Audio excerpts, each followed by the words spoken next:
mi kodo le ehwe mi bi mi ma fon da gbe a mi do no kwason sin azanten we go gbe egbe bo hoja male yo ye zewe ho ye henu pepele yo mi na do ha etnu mi matin libre e ton egbe jiwe mi na besin menchile mi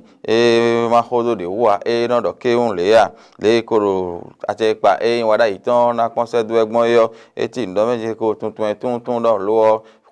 kwenenu dina sowe jobo enayin o wezeto bo ina tume na zangete do ache pa yade ade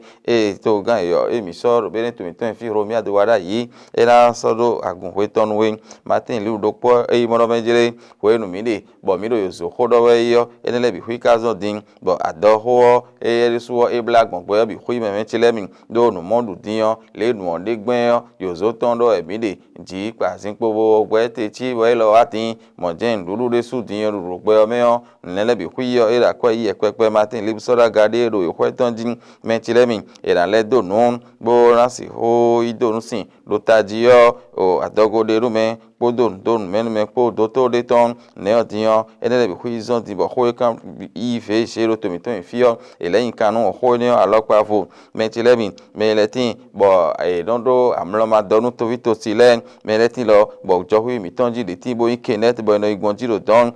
wa loko je din me ro mo ko ton do si me leyon ye ko yi afford bo hoja ma se bo so do yi kweton din mi atun toro mejere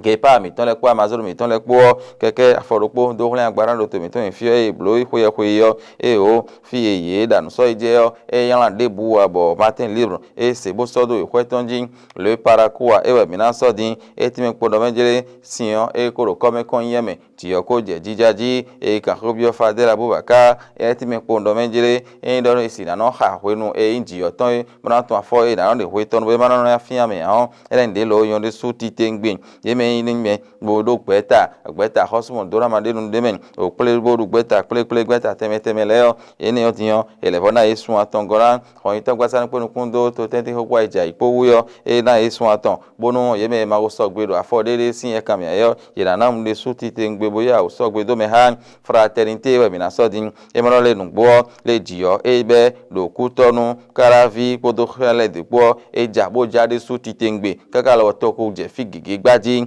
mi ato toro majele fraternité do mo yo modole tito me yade ade soro tero to mi to infi bo de timbo in pavic de timbo in PAPC de tin lobo in alpha stage e de la bi fi diyan o fi ti o ti jaje bo sinko do pule je diyan khlepo ndo menjele azo wa ifne diyan ne kadi gbonta won jin fraternité ro mondo me menchile mi ato toro majele che pa na sun aton ye me do gbeta teme pule gbeta kodo o gbeta gbeta bo mere ko soda yi po sun aton de votin bo elevo na yedin bono ina si ho ya o sogbedo o meha ta baro hometon ti me podo mejere ero ache pa oromia no wada yi na wa soda yi pon ese do bo kai pon to tare gbedan me uwe me la ho wada yi hen na de ji do pepele yo da baro ese bo isodo ikweton bo de ye iton ro fi do mejere bo ya ino yun ame me de si hojuro oromia no wada yi ro me nele me fe kuno yun lo ta baro wedo enion te cryptage info mi na so din ti me pondo mejere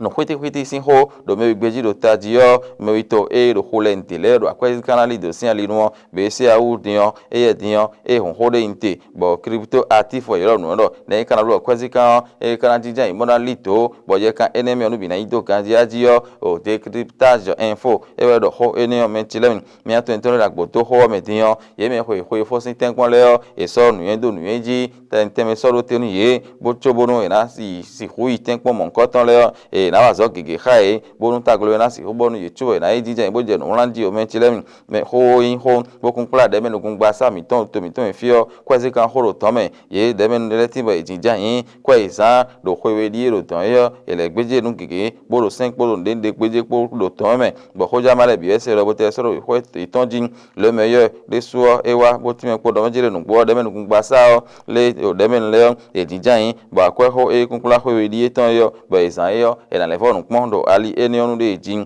le meilleur de po mo menjere nous bo egbe soreti boyin enego boyin Afrique to po oyi to po Indonesia to po me be na iblo do no kwaso mi din sin azatan gbanu kun po gogbe do New Delhi mo ne din ezon bo me inu kan to po Indo to ton yo e wa to mi to fi bo le na yon gbon le ko na fi gbon po do le gbe so le de na jero ten ton me bo na yon de sunu to le bo na do le ton yo e ko indi do to bo le meilleur c'est bo soro ko ton jin le matinal e fonza e mo menjere nu bo mere tin bo na gbon jo huiji bo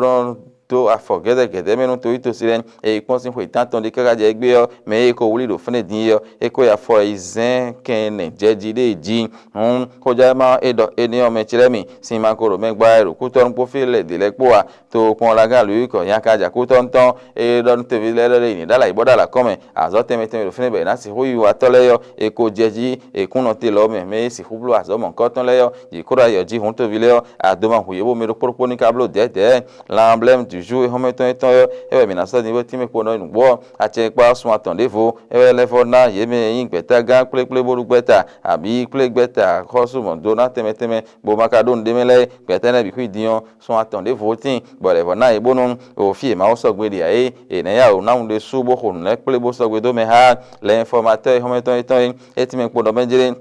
o gbetare tin be sorote bo ena pe nu kondo kwezi kan to pon la le to be ro fond d'investigation communale ne odion mais là c'est pour nous connaître maintenant parti salon et ko de imenele bo l'informateur et c'est bo sodo e ko tonji mentilemi mais le tin bo no e ko mi mo ro ji sin alindie so ya me ko ton ko para ko ko siyon e ko ro come konye e ko ro ndai ro suti tegbe ti e jata ta we zan fondo azanga we so ye hon wa ine yo e dan de suti tegbe mentilemi ko le dion ye te da zo iton una ne kana blogbon bo nu bi kwina ido kan ti wo me no mo kwiti mo le jonu le yo e na bo pa ko do nu ye yo ye ko ra zo mo ko ton cha pata e ho me ton yo e ti me po no menjere e Patrice Talon azo me la hoze kwe ho lo bo wanai podo mi le pon kwe le ko nu kon don bo mi nai kaka e kwe gban aton abi kwe gban nu ko ne gbo lo me don le nu kon ide fo na la tin be to mi ton de su ti tengbe lu ko yan kaja to pon la ga ku don ton e ko hodon to vito se lele azo ato mi ton le gura yo jime bo fi so gba teme le yo e ko azo e si huwa bo aija ina tin yo wa le zin l'autre quotidien e ho meton ti me ko no menjere nu gbo egbeta e yin se na to mo razan kete yo e yin na yan fo gede ko nu romia de wada yi e na ito ganzin po da si gudo do le a nu kambio ho fo ton so ho ton jime bo ka ti me ko no jele nu e si hu mo do na da pa ni ho yo e mi le mi tun mi ho ja ma bo ha mi ado mo jo meton lo ayi la bu sol e ho meton ti me ko no menjere nu gbo e le mi o nu pon se do e tin yo e ti ndo le me na nu ache pa bura si hu wa zo poro to gan e yo romia wada ipo e mi lo kin pon se do le ji mi o ho ja ma do mo je me ya to e gba me lo ko to be ro ni ndo ho ja ma le bi e do ho ni e ti me ko do menjere to ho do nu kun hu e nu gege di o bo nu kon e gege tin bo sin kare wa tin bo le fo ja he azo da gbe ko wa bi hu hen gle vlafo mo yin gbe kaja vlafo aji me nu kan bi o e ho ja ma labu sol de e homen matin libre mi ale so e ti me ko do menjere no boy do endo e pon teme e ro jije do gbe me e ro zo hore fi bi ho gara bo zo lo de tiyan e o we ndudu lo wondu do gbe me tiyan e lo ho zo gara bo yin ho fo bo ro kin kan bi yo ko gbe bi hu e ko to se le gbo bo ndu alo ha gbe tiyan ne tiyan e ro fe e su ti tengbe e bi opo do menjele le na si ho wa nu gbon bo na to e ko je aso e ni o bo Martin Libre e se bo so do e ko ton ji a che pa nu kon ton e ro mi awada itan yo e ti ndo mele yo e na ko do tuntun ero lo e kun ka si hu tun bo tele jita ndo mele wo me on hu ye mi na no bo na no te bo na pon me na zan ke tiro ogbeta nu kon ton eni ole me mi atun itroje nu eje bo e do nu menu me kaka bo e gba na de adogo nu me kanu do to ri ton ho ne dienzon bo ivg sin ho dion ele de nu ke de ojiro to mi ton infin e ndo e pon me no gbonjo hu hiji mo le jo nu do tadio me no gon ke net di le yo por le me ko wuli do fine yo e ho ya me e ko ya fode lo ro ko ro po bo e no plo yi be we bo ko ja Martin Libre e si bo so do yi ho ton din me le fo do nu kon yi do keke aforo po do kun bo hon agbara ro to mi ton fi ho ya ton iblo yo ke pa mi ton pa ma zero mi ton le po e do nu kon yi de so de me ti tengbe me tele mi kan ho e plo mi de mi so si hudo nu kon yi do ho ja ma e ho me mi na so ro fine po nu ho ja ma le henu pepe ro fon gbe me yo e do te nu mi e je mi ko de ni akro no gbe ro to ma wa so ye na ho yo mi na do de vo e sin le sia